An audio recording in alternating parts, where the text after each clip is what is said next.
Hey there, this is Tara with WTI. It is amazing how something so simple like these Dr. Scholl's insoles helped to improve my life.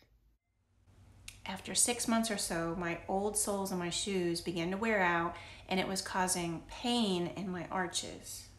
Replacing the old soles was really easy. I took out the old ones and just put them up to the new insole, which had a line that helped me to perfectly cut along the line to know exactly what size I needed to put in my shoe.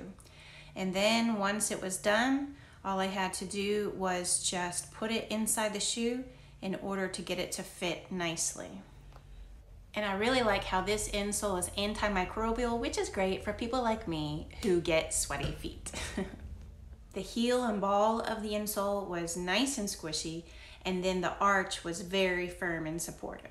So if you're like me and you've been having some pain in your arches or your knees or your hips, I definitely recommend these insoles. I feel like they really helped immediately after I started using them. And that is just my point of view.